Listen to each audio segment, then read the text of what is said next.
as a Nigerian, I don't care which tribe it concerns. I'm going to say my opinion, and it's incumbent on you to challenge my opinion and logically prove me wrong. And on that note, I want to say a huge thank you, a tremendous thank you to the number of Yorubas who responded to that episode.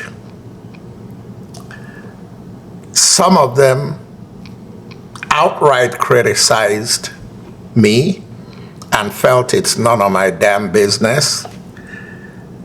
A good number of them who disagreed with me disagreed respectfully and did not necessarily disagree with what I was saying, but stressed something that was very important, which I agree with them on that note. Many of them said, your statement is too broad-based. It's not all Yorubas that are not supporting Dele Farotimi. Many Yorubas are in support of Dele Farotimi. And it made me think. And to those people, I want you to accept my honest apology, because the goal was not to taint Yorubas in that negative light, because I know that there are a lot of good Yorubas.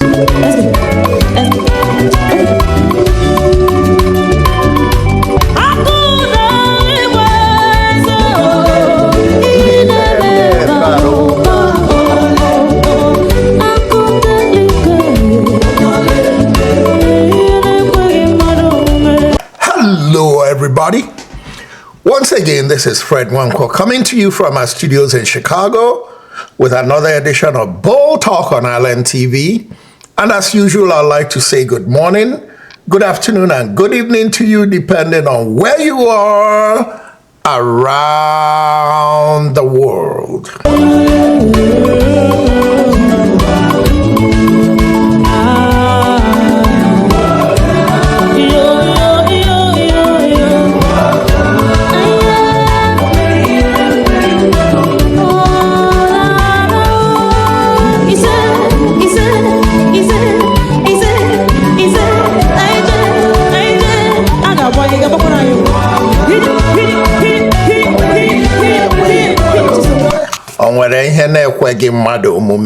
Is there anything that is not possible when you have God in your thoughts?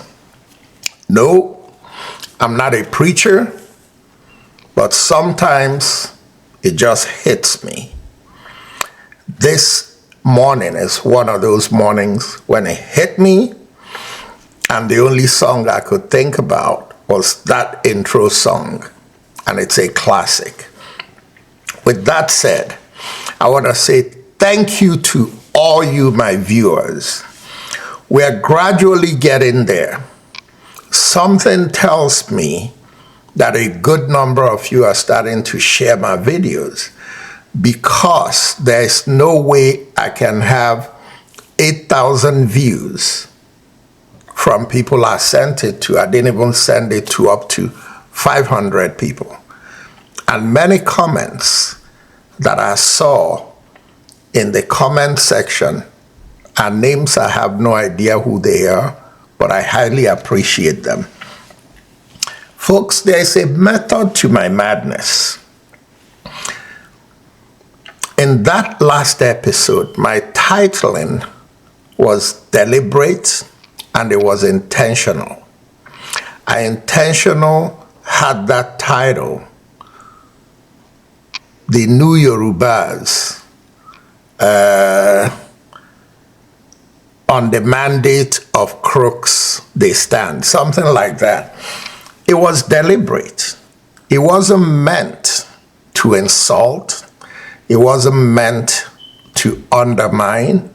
It was meant to prick the conscience or consciences of a certain group of Yorubas who are the good, righteous Yorubas who I feel that they are saying nothing while the Tinubu forces in Yoruba land continue to embarrass what Awolowo's children and Oduduwa's children should stand for in Nigeria. For any of you who have followed my videos over the last 3 years, I don't think you could dispute the fact that I have a strong fondness and affinity for Yorubas. Why wouldn't I? Yorubas are my people. Yoruba is my second tribe in Nigeria. And my affinity for Yorubas is a badge of honor that I wear very proudly. Be away back Bella Roche, Adoshe, and also Orabo, non so Moluabi, Toba Dinure, Adio Dindi. Every Yoruba person who is watching this can psychoanalyze what I just said. And I rest my case when it comes to anybody imagining that I have anything bad against Yorubas. The only thing I have for Yorubas is nothing but love. But the Yorubas that made me acquire that affinity for Yorubas are the ones that I'm calling on to say, it's time to stop being quiet. I know because you are my friends that you are open-minded, but your actions by being quiet doesn't show that you are the open-minded people that I know. Igbos say that na okenyana no ewu anwona obiri, which means that an elder, in this case I use the word elder loosely. By elder, I mean any smart person. Even if you're 25 years old, you're an elder if you're smart in terms of culturally understanding the need for equity and balance. You are an elder. Elders in Yoruba land should not sit back and have the Tinubu forces and the Bayo Nonuga forces continue to embarrass what good Yorubas stand for when it comes to fairness and equity for all.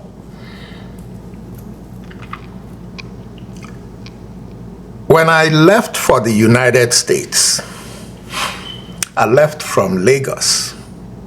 I did not drive to or take a public transportation or fly into Lagos to fly out. I drove to the airport from our place in Lagos. That's where I grew up. I say this to say that besides my family members who took me to the airport, the friends who came to the airport to bid me farewell, not by design, maybe my Igbo friends were not in town. I know they would have been there. Some had left for the US before me. My friends who came to the airport to hug me and say, take it easy, bro, were my Yoruba friends from the neighborhood where I grew up and from CMS Grammar School. My send-off party was held at Alaja's house, a Yoruba woman who all of us in the neighborhood, all the young people in the neighborhood, were very fond of, because Alaja was one of those people who related very well to younger people, listened to them, agreed with them, and when she disagreed, you walked away knowing that you got some good counseling from somebody who has your back. We learned a lot from Elijah. So how can I be labeled a Yoruba hater if I have all those relationships? In Chicago, where I live today, I have Yoruba friends who, if they are visiting me and it turns out that I didn't have some of the things we need and I need to run out to the store and get something, I'll leave them in my house and go to the store and come back. And I'm not worried because I know they are my friends and they got my back. But I can assure you one thing, and my friends know this. I'm not going to hold back because what I'm saying is too heavy and seems harsh. If a friend or a well-intended Yoruba person who doesn't know me and is not a friend cannot psychoanalyze what I'm saying, I have no business with them. I owe nobody any apology. I stand by what I said in that last episode because I've done similar stories about the cabal-pocketed devil Igbo people who are destroying Igbo land. And no Yoruba person condemned what I said about those cabal-pocketed Igbos. With that said, if you followed my videos, you also know that I cannot be gagged. It just happens to be that on this topic that is very dear to me because Dele Farotimi today is my number one hero in Nigeria. So it was very important to me to talk and prick the conscience of my Yoruba people, who I know that there are a lot of good, progressive, open-minded Yorubas. They outnumber the Yoruba bigots. And when my title said that Yorubas now, their new motto is, "On the mandate of Crooks we stand," I said it to prick consciences. I said it to make the ones who don't like what's going on, who are against what's going on, but choose to be mum, to stand up and be counted. I challenge, in that video, I was challenging progressive, open-minded Yorubas to stand up and be counted on the right side of the history of Nigeria. The problem we have is that if a Yoruba person with the voice I have or more said the same thing, it wouldn't be a discussion among Yorubas. But in Nigeria, we have this bad habit, all Nigerians from all the tribes, of feeling that if an issue concerns Igbos, an honest Yoruba person has no business coming to criticize Igbos rightfully on an issue that concerns Igbos. And when an issue concerns Yorubas, an honest Igbo person has no business in criticizing Yorubas and how they do things. Same applies for Fulanis and all that, but that's wrong. If we are going to be Nigerians, which we are until we go our separate ways, and I'm for both ways, I'm willing to go to Biafra and I'll be very happy there, as a matter of fact, happier than I am today in Nigeria. But as long as we don't have Biafra, we have to fight to make this ugly Nigeria a better place for all of us to live. And in doing so, as a Nigerian, I don't care which tribe it concerns, I'm going to say my opinion, and it's incumbent on you to challenge my opinion and logically prove me wrong. And on that note, I want to say a huge thank you, a tremendous thank you to the number of Yorubas who responded to that episode. Some of them outright criticized me and felt it's none of my damn business.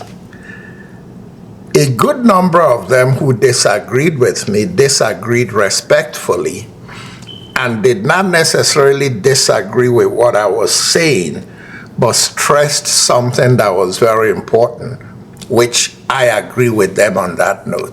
Many of them said, your statement is too broad-based. It's not all Yorubas that are not supporting Dele Farotimi. Many Yorubas are in support of Dele Farotimi. And it made me think. And to those people, I want you to accept my honest apology, because the goal was not to taint Yorubas in that negative light, because I know that there are a lot of good Yorubas, and the good Yorubas that have the interest of Nigeria and want equity for everybody outnumber the bigots that make noise all over the place. And then a majority of the responses from Yorubas, more or less, were saying right on to me and saying, you're right. You need to say. The very first comment came from somewhere in Europe. And I'll paraphrase it because he more or less said, I've been away from Nigeria for 40 years and I've been in Europe. And I echo what you're saying. You are right about what you're saying. I didn't do this to be right, but I want to say thank you to him. If it makes any Yoruba person feel any better, I'd like to also remind them that in many episodes in the past, I've been very critical about the cabal-pocketed Igbos. So Yorubas are not the only ones who are, in this case, I said that it's become their motto to support it. Maybe I should have given the same headline to the Igbo one, but what I said was that we have cabal-pocketed Igbos that are no good for Igbo land and are part of the problem in Igbo land and are being paid and financed by the Fulani cabal and the Tinubu cabal to destroy Igbo land. It's similar. And I'm not backing off that. I can even name names. But in this episode, that's not important. So if it makes you feel any better, it's not about Yorubas. It's about the cabal-pocketed segment of our society in Yoruba land, in Igbo land, in Fulani land, in Hausa land, Edo land, Ibibio. It's all over. I did this to stir the pot. You could say I wanted to upset people. And in the process of upsetting people, I wanted people to soul search. Regardless of where you stand on my discussion on Yorubas and their flirtation with the crooks among them, let's go back to Dele Farotimi and Afe Babalola. Is there any Nigerian, whether you like them or not, is there any Nigerian who doubts the fact that when Dele Farotimi speaks, or when David Hundenyi speaks, that Nigerians really need to go and do their homework before they challenge what those two are saying, because those two come with facts. Is there anybody who doubts that? Now, to Afe Babalola, and now Yorubas will see that I'm not talking about Yorubas, that I'm talking about Nigeria. The problem with the Afe Babalolas of Nigeria, whether they are in Igbo land, or Kanuri land, or Fulani land, or Hausa land, Edo land, Ibibio land, Efik land, Urobo land, Ishekiri land, name it. The problem with these people is that they've destroyed Nigeria. And in the process of destroying Nigeria and destroying our different regions and destroying our tribes and brainwashing followers, they sprinkle peanuts around and we scramble for the peanuts. And then we dobale, we prostrate and thank them for the peanuts they gave us. I've heard some people who know all the great giveaways and humanitarian things that Afe Babalola has done for people, not even just Yorubas. I've heard from Igbos who also sing his praises. I'm not going to take away from any of those praises they sing. But if you follow me, you know that I'm not easily impressed by razzle dazzle. I follow the facts. Americans say follow the money. Does building a church in one's hometown, I'm generalizing now, not specific to Afe Babalola, does going to your hometown to build a church, if you're a drug dealer, take away from the fact that you're a drug dealer and your business is destroying the lives of our children? Does giving scholarships to 50 people after you kidnap people and ask for millions in ransom, does turning around and giving scholarships to unsuspecting recipients who didn't know you were a kidnapper take away the fact that you're a kidnapper? Does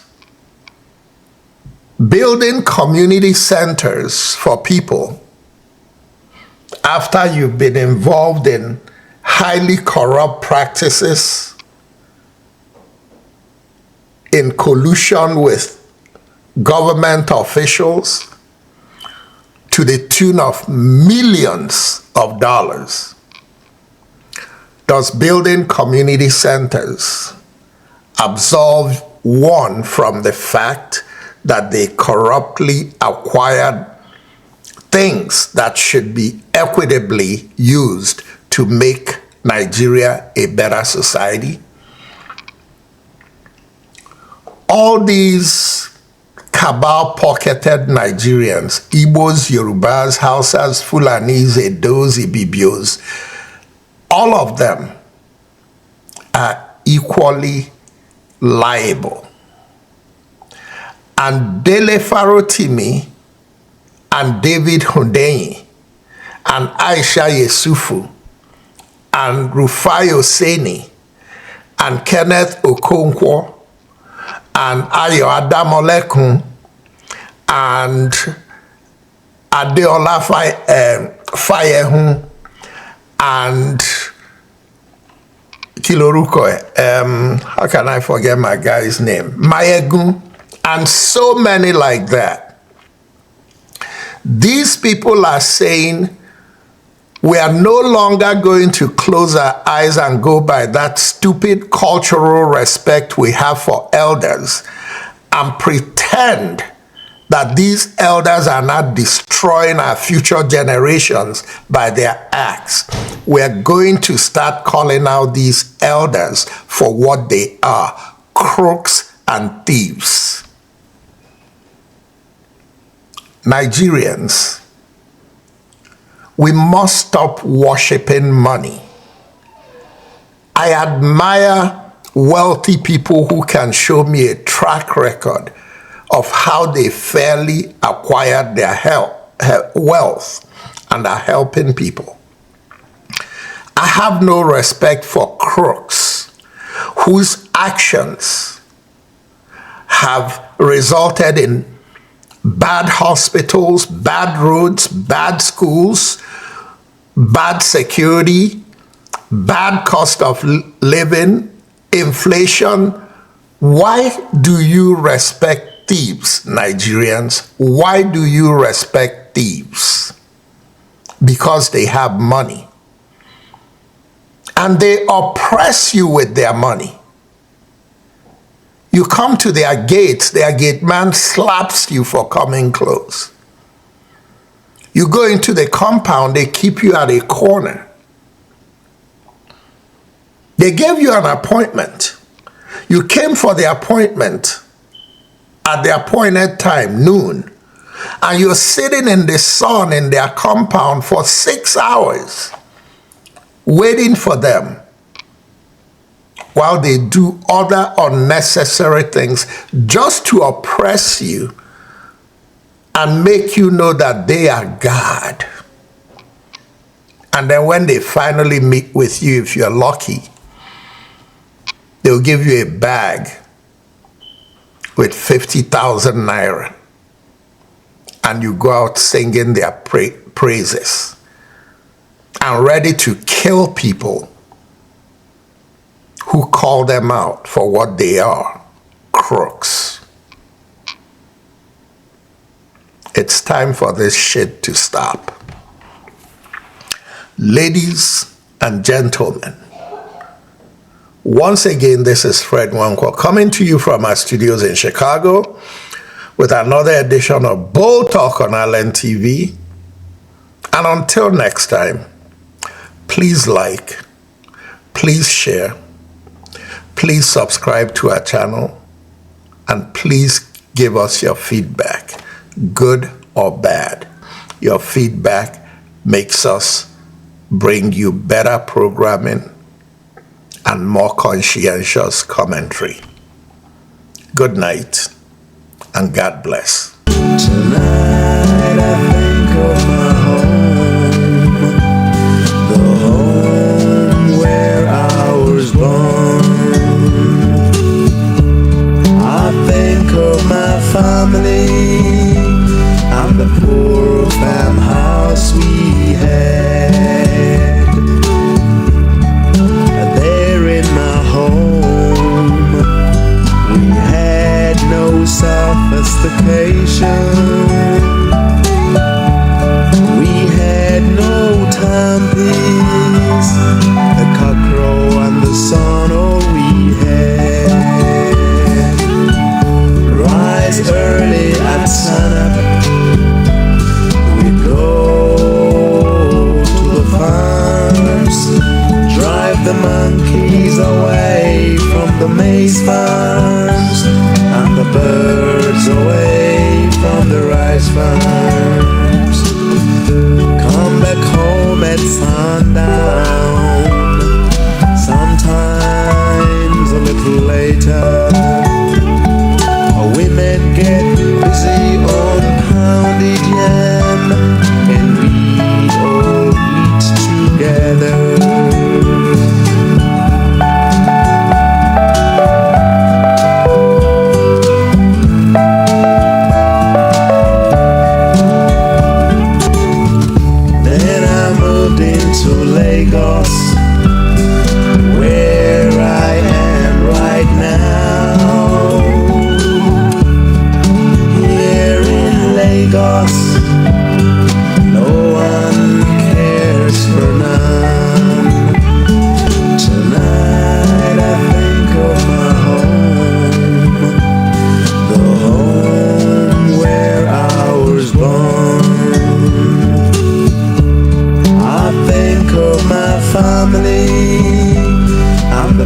sophistication.